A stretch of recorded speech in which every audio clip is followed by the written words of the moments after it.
I think I'm gonna go more now into the whole issue of media Okay. and race and all that. And one of the things that Zip was mentioning was, he had a certain fondness for, I don't know, was it called The Princess and the Frog or called something else? E- The movie a few years yeah, ago. the Disney movie. Yeah. Yeah, The Black Princess. Right. Yeah, I guess he kind of liked it. I got the feeling that he felt that it was a step in the right direction, but not Hmm. not far enough in the right Okay. direction. And he was kind of questioning Disney and Pixar and who was the other one he said? It was Disney, and DreamWorks Okay. as to why they're not doing basically more films along those lines that would show um, um, African Americans and other persons of color in a more positive light. Okay. And my view is basically it's not for those movie studios to automatically set up to do anything like that. Hmm. My view is that that's more of an audience to pocketbook kind of thing, Okay. where decisions are made based on what it is you pay for. Hmm. And he mentioned that he was not a fan of like Tyler Perry's material. Okay. And me personally, I despise Tyler Perry's material. Or Oh and no. I shouldn't even say that. I shouldn't even say that. Let me recant that. From what's been projected via advertisements and Okay. commercials and whatnot for his movies, uh, Uh-huh. from that is what I despise. Because for me to Okay. despise his movies, that would mean I have to see his movies. So All right. I All right. can't say that. Okay. But just the fact that his stuff seems to go toward, from my viewpoint, the lowest common denominator, Uh-huh. um, um, I find distasteful. But Okay. I still have to keep in mind that there's a bunch of us who share our particular hue, who Uh-huh. likes his movies, that Sure. pays to see his movies, that pays to see Uh-huh. his plays, Sure. and want more of it. So Uh-huh. it's not really on the movie studios to change stuff. It's for us as a collective audience Right. to take a stand. And if we don't take a stand, we're going to get more Tyler Perry and less John Singleton. Right. Aha. That reminds me of something I saw. Spike Lee said, this is like some years ago. This might have even been like, man, I'm trying to think when it was. It was whenever he did, there was a documentary called Four Little Girls about the Atlanta church bombings. Yeah, I heard about it. So whenever that came out, it might almost been 10 years ago. But anyway, I was in the store and I was reading an interview with him in some magazine, when he was promoting a movie. And, somebody brought up the exact same, situation. And even Spike says, hey, I can't put it all on there just being racism in Hollywood. They're just, there's so many of us that would rather go see Booty Call than go see one of my movies or go see one of John Singleton's movies. And I think that's exactly what you just said. I mean, I think that hits it pretty much right on the head. But at the same time, the entertainment business, it's a little bit trickier because on one hand, it takes us as an audience to, support, things that, show people in a more positive light or support better movies or so on and so forth. Hmm. It takes the entertainers and the artists, though, to to produce those things. You know what I mean? Hmm. It also takes the studios, whatever. They've got to be willing to take the risk on that sort of thing as well. You know what I mean? Um, what do I want to say? I mean, like you said, there is an audience for those Tyler Perry movies. I mean, if you flip it to, the music industry, I think I did watch Zip's video, and he starts going on about, the images that like somebody like Lil Wayne or somebody puts out there, 50 Cent or whomever, Mm-hmm. But there's a big audience for that, you know what I mean? Mm-hmm. So on one hand, it's the responsibility is on us as an audience, definitely. There's also a certain amount of, a lot of these people, a lot of like entertainers, especially like in a rap game or whatever, will say these things of like, oh, well, I'm trying to keep it real, this, that, and the other thing.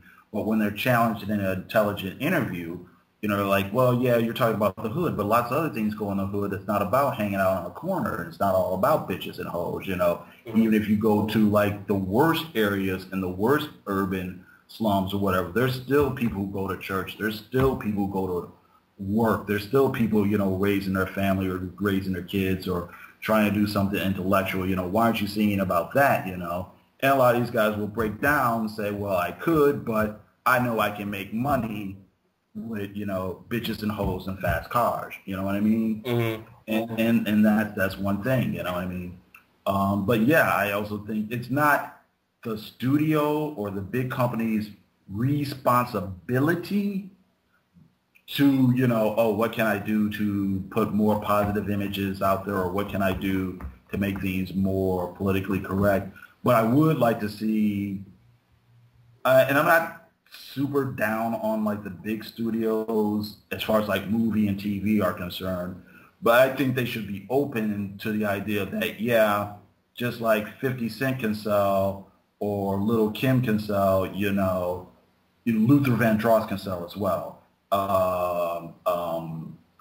Sierra can sell as well, and these are people who might have their love songs or whatever, but it's not about bitch, hoe, I've got my suit, my tits are hanging out, I'm a dude, I'm grabbing my jock all the time type of thing. You know what I mean? Mm-hmm. Mm-hmm. But on the other hand, just to throw it out there, those things do exist. You do have, brilliant, or I'll say, really talented people, anybody from John Legend to whomever, who do, come out there and their whole act is about being, singing a song, being talented at that, having, coming out there with a nice suit or whatever, you know what I mean? Right. And be able to put out that positive image. That does exist, you know what I mean? So. But the fact that it exists, but it's seemingly, I won't say fading away, but it doesn't seem to be the prevalent thing. It doesn't seem to be the thing. You know what I think? You know what I think? I think it's because that is, somebody like John Legend is not a controversial artist.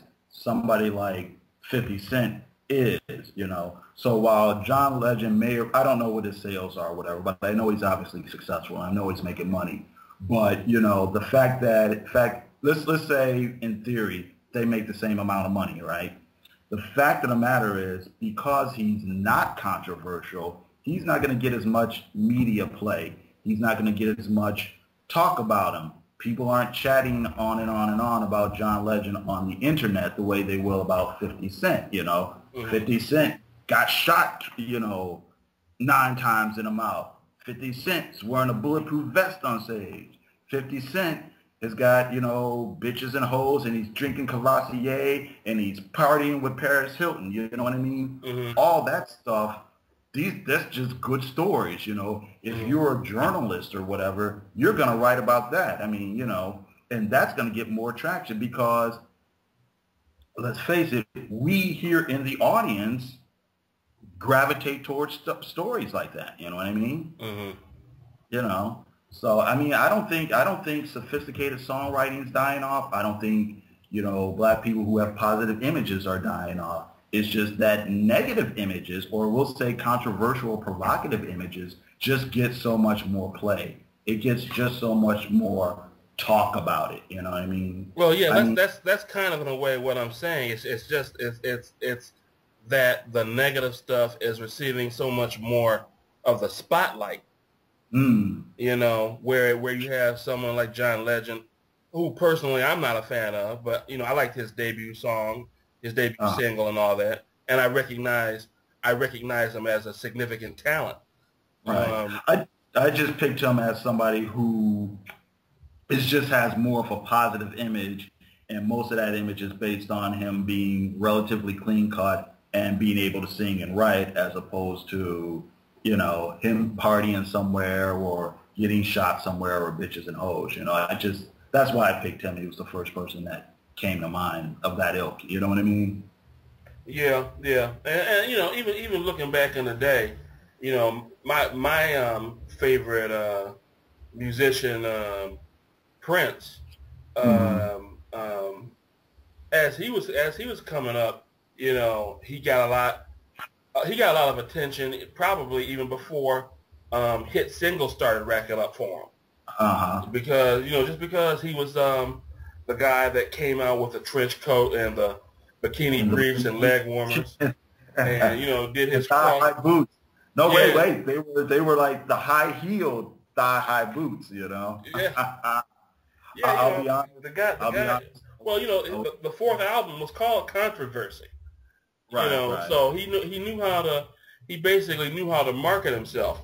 Sure. Now, when he started picking up on his aspect of faith, Hmm. beyond the commercial deal that he started out with, Uh-huh. um, um, it seemed like some of those things were starting to fade away a bit. Sure, sure. You toned it down a bit. Yeah, and now he's a flat out Jehovah's Witness. Okay. Um, he still sells out. Those tours still sell out left and right though. Oh yeah. But Oh yeah. but but you seldom here's the new single from Prince. Well, that's a bunch. I think that's a lot of things going on with that. I mean, Prince is from that other generation where I mean, you're not going to hear, I mean, the Rolling Stones are going to be coming on tour pretty soon, You're not hearing anything about their records. I mean, Barbara Streisand goes on tour. You have the cheapest seat is maybe $100, She's not putting out any new songs. Hmm. I mean, Prince is from that generation that would do concerts and put out records. They were on, blah, blah, blah. We all know the songs. And if Prince doesn't ever write another song, he'll still make millions of records. I'm trying to think who else is comparable to that. Oh, U2, U2 still does stuff. I don't, you don't hear here's the new song from U2, but they make millions of dollars from the concerts and things like that. I just think that has a lot to do with just the changing of how they do, changing of the music industry, changing of how people promote themselves, how it's more of a social media thing, how the newer groups are more plugged into like the Facebook and the YouTube, how to promote themselves and things like that. Hmm. So I don't think it's a case of there being any sort of like backlash against Prince or anything like that, or because he's toned down, nobody's interested anymore. I think it's just a case of Prince is from that 80s generation, and people who love his music will always love his music and will always go see him, but younger people who are into the I don't know whomever's, Justin Bieber. you think well, I wasn't even going to say Justin Bieber, but I guess that would work as well. It's not those things are they sell Justin Bieber. Justin Bieber makes his money a completely different way than Prince makes his money, and the media is an ever changing, ever adapting thing. They're gonna go to Justin Bieber, and you just deal with that. You know what I mean? Yeah, I but mean, the kids. Madonna's around that same era of Prince too, and she's still getting radio play. I mean, of current songs. You Mm, know, now maybe mm, she's the anomaly, but uh, you know, uh, I don't think. Well, I don't know. I don't know. I mean, you're right. You're right. You're right in that respect. I don't know. I don't know. I don't have an answer for that one. hmm hmm I mean, all I can say about that is, Madonna has. If I was just gonna pull something out of the air, Madonna still has that kind of dance music crowd, and that dance music crowd is a young people's crowd, and they'll just take whatever is good to them that they can dance to, you know. So she can still probably get that play on dance, you know, radio stations that just play dance music and dance music, you know what I mean? As opposed to Prince, who used to get play on pop radio, R&B radio, and stuff like that. You know, he had a little crossover with rock radio, and I think that's a different crowd. Yeah. Well, speaking of rock radio, and as it relates to race, um, um, it, I don't know. It could be just me, but it's like every step that a person of color takes forward, it's like being on a treadmill where the speed is going backwards at 4 times the speed. Things I remember 10, 12, 13 years ago were looking up with, you know, acts like Living Color and Lenny Kravitz. And right now, the only one that seems to be kind of holding on is Lenny Kravitz. Now, Living Color, you know, they're doing their thing on the you know, on the touring circuit, right? But no one is seemingly pushing an album of theirs, and I'm not seeing the next Living Colors. I'm not seeing the next Lenny Kravitz out there. Probably the newest act, who's been out probably about 10 years himself, is Ben Harper. Oh, but see, he goes back there to that same era. You know what I mean? I think the first time I heard of Ben Harper was like, what, maybe 98, 99, maybe? Something like that? Yeah, but does that sound right to you? Well, I only heard of Ben Harper relatively recently. You know, within the 2000s. Okay. But matter of fact, the first time I heard of him, he was a guest on the Late Show with David Letterman, where Whoopi Goldberg was the guest host, and I was fairly impressed. And he seems to be one of the guys that still gets a little bit of a radio play.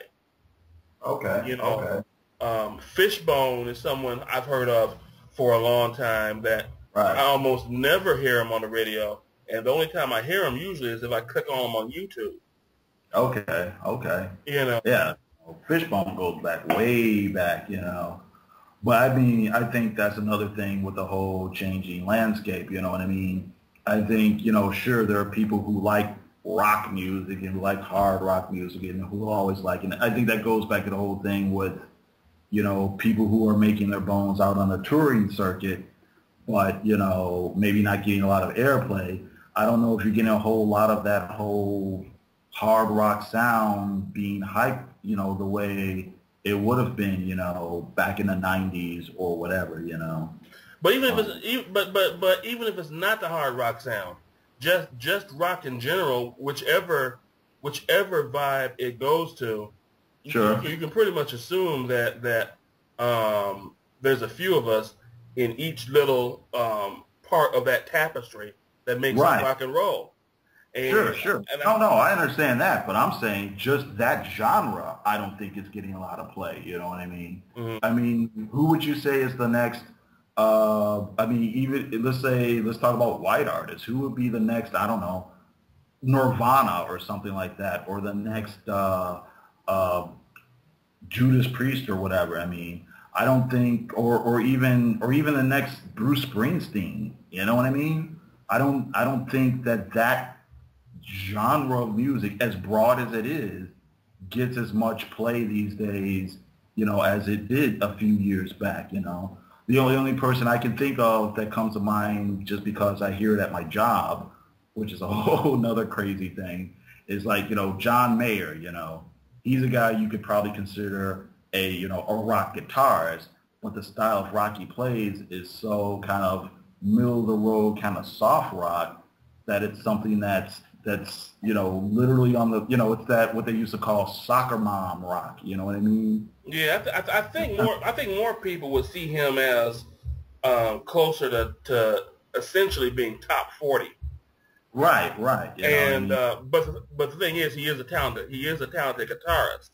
Sure, sure. Um, But my but broader point being, you know, you're not, you know, the things that you and I think of as, you know, rock musicians or rock groups or rock bands, I think in the pop landscape don't hold the same sort of prominence as they did a decade ago, you know. I mean, people are a lot more interested in the next, you know, either hip hop person or I'd say pop, just straight ahead pop music, you know. I don't know. Uh, Maybe that's kind of a. I get what you're saying, but maybe this could be a state thing, a city thing, a regional thing, or whatever. okay. I know here in Motown that Uh-huh. probably the station I listen to the most is one called 89X, and Okay. it's you know, it's billed as an alternative rock station, Okay. and it might be saying something to also add that it's really the kind of only alternative rock station, Uh-huh. but it's within a mix of basic rock, middle of the road, a couple of urban contemporary stations, Sure. jazz, and you know, and a mishmash of other things. But from what the alternative rock station is playing, um, um, they may not be playing, you know, Nirvana type stuff, but Uh-huh. I mean they will, you know, going back into the vault and all that. Sure, sure. But they will play Coldplay, Mm-hmm. um, Incubus, the White Stripes, you know, and stuff Okay. like that. And also Lenny Kravitz.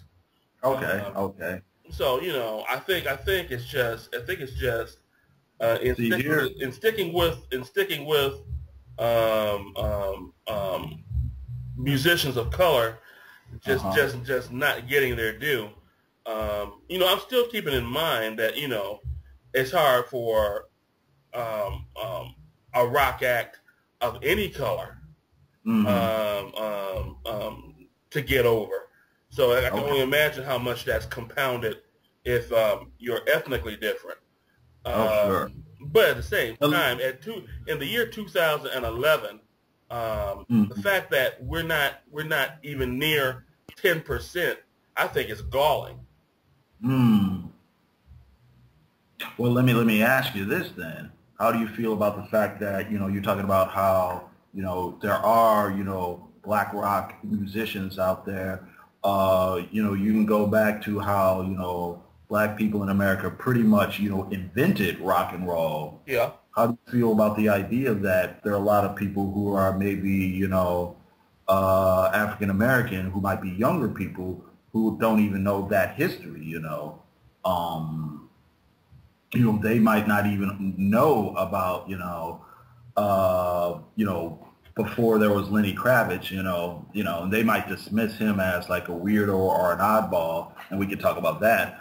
But, you know, they don't know that before him, there were like, you know, the Fishbones and the Bad Brains. And before them, there was Jimi Hendrix. And before him, there was, Chuck Berry. Little Richard. That's right, and Little Richard, you know, how do you feel about the fact that there are many people who, you know, might like that, might like this new music or whatever, or these musicians or whatever, if they were, I'm sorry, if they knew the history, but they don't know the history, so they just think, oh, that rock music, that's that stuff those white people listen to.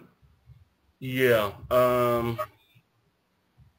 That's an excellent point, and um, I'm not even going to pretend that I have a counter to that. Mm-hmm. Um, that said, though, uh, I still feel that. No, it's not even that if you have a counter to that, but do you think that maybe, compounds that problem, compounds, the issue that you just said? Because if I'm somebody who's whatever, 15, 16, 17, 18, 19, 20, and if I hear Lenny Kravitz, then I like it. Then I buy his records. Then I might buy other records, Then who knows? Maybe I might feel I can become a musician, Maybe I'll play in that same style to express whatever it is I have to express.